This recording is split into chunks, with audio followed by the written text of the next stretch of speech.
Isa ka ba sa napakaraming tao na nahihirapan ngayon? Alam mo yung sitwasyon ng buhay natin na hirap nating ipaglaban. Alam ko, bilang mga Filipino, nasa dugo talaga natin yan na hanggat meron pa tayong magagawa sa sitwasyon, ipinaglalaban po natin ito. Kasi yan po yung dahilan kung bakit tayo pumunta for example sa ibang bansa. Kasi meron tayong pangarap. Pero minsan kasi, may mga moments sa ating buhay in another country na parang ang hirap-hirap na po nating ipaglaban. Alam mo yun, ang iba kasi hindi nila naintindihan kasi hindi pa nila ito nararanasan. Pero once kasi na na-experience mo ng isang bagay, doon mo mapagtanto na napakahirap pala. Kaya kayong mga makakapanood ng video na ito, if you are in the situation right now, na mini-mention ko sa inyo, yung hirap na po kayo, yung ang hirap na pong ipaglaban ng buhay na kung saan po kayo ngayon nandiyaan, matuto po tayong magpahinga. Matuto po tayong i-relax yung ating mga sarili. Kasi alam nyo, bilang isang Filipino kasi, andun yung dugo natin na hangga't kaya pa natin, gusto nating ipaglaban.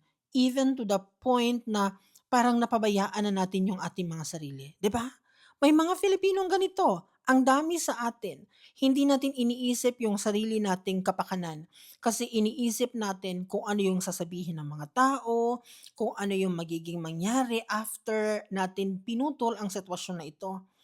Mga my dear, matuto tayong magbukas ng panibagong kabanata. Huwag kayong matakot. Ipagdasal niyo sa Panginoon, and if inallow ni Lord na mangyari sa buhay mo yan, ibig sabihin, meron siyang inihandang napakaganda para sa iyo. Kaya huwag kang matakot. Kasi we only have one life to live. Dapat tinitreasure natin 'to. Dapat pinapahalaga natin yung sanity natin sa buhay. Huwag nating pabayaan yung happiness natin, yung kaligayahan natin, yung comfortability natin as a person. Maraming paraan para marating natin ang ating mga pangarap. Kung hindi man tayo nagtagumpay sa paraang ito, alam kong may iba pang paraan ang Panginoon para marating natin ang ating pinapangarap. Yun ang natutunan ko sa life. Kasi dati, hindi ko din kayang ihinto ang mga bagay-bagay kasi natatakot ako na baka hindi ko kayanin kapag nagbukas ako ng panibagong kabanata.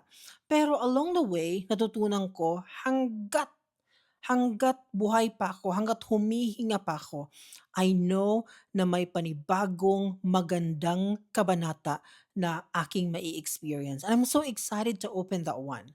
Yun ang natutunan ko sa life. Kasi ganito yun mga my dear. Once kasi na pulido na yung experience mo as a person, marami ka nang napagdaanan sa buhay, sa career, or whatever, meaning to say na-refine ka na ng panahon, huwag kang matakot. Kasi yung experience mo, yun yung magdadala sa napakagandang buhay in the future. Okay? Kaya huwag masyadong magtiis, huwag masyadong magpakaalila, huwag masyadong magpaka-slave. If that life is not giving anymore, if nahihirapan ka sa buhay na yan, well, you are free to end up that moment and find another opportunity na napakaganda para sa iyo. Huwag mong pabayaan ang sarili mo. Huwag mong i-allow ang mga tao na tapak-tapakan ang buhay mo. Kahit Filipino tayo, matuto tayong iangat ang mga sarili natin.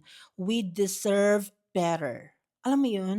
Yun ang natutunan ko sa life and dadalhin ko ito wherever I go. I'm just grateful na nung dumating sa akin yung ganitong sitwasyon, handa ako. Handa ako at meron akong panlaban para magbukas ng panibagong kabanata ng aking buhay. Kaya sa lahat-lahat ng makakapanood nito na nahihirapan sa kanilang mga sitwasyon wherever you are in the world, malaya po tayong magbukas ng panibagong kabanata ng ating buhay. Huwag po kayong matakot.